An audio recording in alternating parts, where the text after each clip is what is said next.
Hello friends, ये है हमारी नई सीरीज ओमनी किंग गोकू।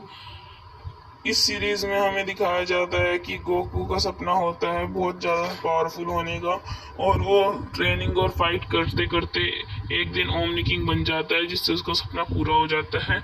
ये है उसका पार्ट 1। ये बात है टूर्नामेंट ऑफ पावर के बाद की, जब हमें बीरस के प्लांट का सीन दिखाया जाता है।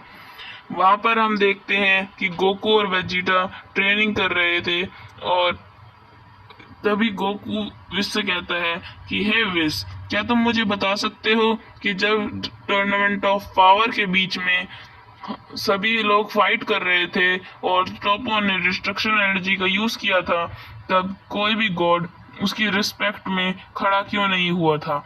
और जब मेरे अंदर से अल्ट्रा इंस्टिंक्ट जैसी दैवीय शक्ति बाहर आई थी, तब सभी गॉड्स मेरी रिस्पेक्ट में क्यों खड़े हो गए थे? क्योंकि सभी 12 गॉड्स ऑफ डिस्ट्रक्शन को तो टॉपो का भी रिस्पेक्ट करना चाहिए था। तभी विस कहता है, नहीं गोकू, तुम ये बात गलत बोल रहे हो, क्योंकि जब टॉपो ने डिस्ट्रक्शन एनर्जी का यूज किया था, तब वो सभी 12 गॉड्स और डिस्ट्रक्शंस को आती थी, और वो उनके लिए सामान्य सी बात थी। लेकिन जब तुमने अब अल्ट्रा इंस्टिंक्ट जैसी दैवीय शक्ति का इस्तेमाल किया था, जो कि एक एंजल की पावर है, जिसे किसी भी गॉड ऑफ डिस्ट्रक्शन को यूज करना नहीं आता, तो वे उनके लिए बहुत बड़ी बात थी कि एक मोर्टल ने इसे हासिल किया। इसलिए वह सभी तुम्हारी रिस्पेक्ट में खड़े हुए थे। और इसका अंदाजा तुम ऐसे ही लगा सकते हो कि हमारे लॉर्ड बीरस, जो कि यूनिवर्स 7 के गॉड ऑफ डिस्ट्रक्शन है और 12 गॉड्स ऑफ डिस्ट्रक्शन में सबसे पावरफुल भी हैं, उन्हें भी हाफ अल्ट्रा इंस्टिंक्ट ही यूज करनी आती है। अब तो तुम्हें पता ही लग गया होगा कि गॉड्स के लिए अल्ट्रा इंस्टिंक्ट का कितना बड़ा महत्व है। अब तो तुम्हें पता लग ही गया होगा कि सभी गॉड्स के लिए अल्ट्रा इंस्टिंक्ट का कितना बड़ा महत्व है, क्योंकि एक एंजल की पावर है।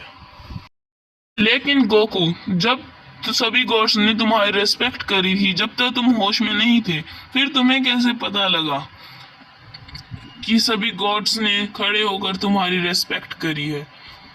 तभी वेजिटा बोलता है, दिस कैकरोट को मैंने बताया। तभी विस कहता है, ओ अच्छा वेजिटा, तो तुमने ही गोकू को ये बात बताई थी। तभी विस की स्टाफ में बुल्मा का कॉल आता है, और हम देखते हैं बुल्मा कहती है, विस तुम कहाँ हो? जल्दी से जल्दी गोकू और वेजिटा को लेकर अर्थ पर आ जाओ। तभी विस कहता है, क्या हुआ बुल्मा, सब ठीक तो है? तभी बुल्मा कहती है, नहीं विस, अर्थ पर बहुत बड़ी मुसीबत आ गई।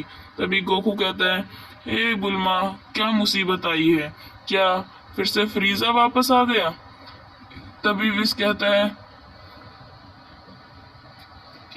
हाँ बुल्मा बताओ, क्या मुसीबत है? तभी बुल्मा कहती है कि विस, बहुत बड़ी मुसीबत हो गई है, क्योंकि फ्रीजा नहीं, सेल वापस आ गया है। तभी गोकू कहता है, क्या सेल? उसे तो हमने खत्म कर दिया था। तभी बुल्मा कहती है, हाँ जल्दी से जल्दी अर्थ पर आ जाओ, क्योंकि सेल वापस आ चुका है। तभी विस कहता है, ये सेल कौन है? तभी गोकू कहता है, विस, सेल एक एंड्रॉइड है जो बहुत समय पहले धरती पर राज करने के लिए आया था, लेकिन मैंने और वेजिटा ने उसे मार दिया था, क्योंकि उसमें हमारी हेल्प गोहान ने करी थी। विस कहता है, ओ अच्छा गोकू। तभी वेजिटा कहता है, ठीक है कैकरोट, चलो चलते हैं। बुल्मा कहती है, विस तुम गोकू और वेजिटा को लेकर जल्दी आ जाओ, क्योंकि गोहान और पिकोलो अकेले ही सेल से लड़ने चले गए। सभी जी फाइटर्स को जब तक इकट्ठा करती हूँ, तब तक तुम विस के साथ अर्थ पर आ जाना। तभी गोकू कहता है, ठीक है बुल्मा। और फिर गोकू कहता है, वेजिटा, हम लड़ाई का फैसला रॉक पेपर सीजर्स से करेंगे, जो जीतेगा वो पहले लड़ेगा। वेजिटा कहता है, ठीक है कैकरोट। फिर गोकू कहता है, हाँ, और पहले शर्त को याद रखना, जो जीता वो पहले लड़ेगा। Subscribe for part 2, like aim 10K, और दोस्तों कमेंट में वोट फॉर पार्ट 2 ज़रूर लिखना। और अगर वीडियो में कोई दिक्कत आ रही हो तो मैं बता दूँ, ये एक AI वॉइस है। Bye bye. और हाँ सुनो सब लोग, ये स्पेशल अनाउंसमेंट है, जिसने लाइक और सब्सक्राइब नहीं किया उसकी शादी नहीं होगी। हाँ दोस्तों, लाइक और सब्सक्राइब कर देना, क्योंकि कभी कभी वेजिटा जो बोलता है वो सच भी हो जाता है। तो प्लीज अपने लिए कोई रिस्क मत लेना।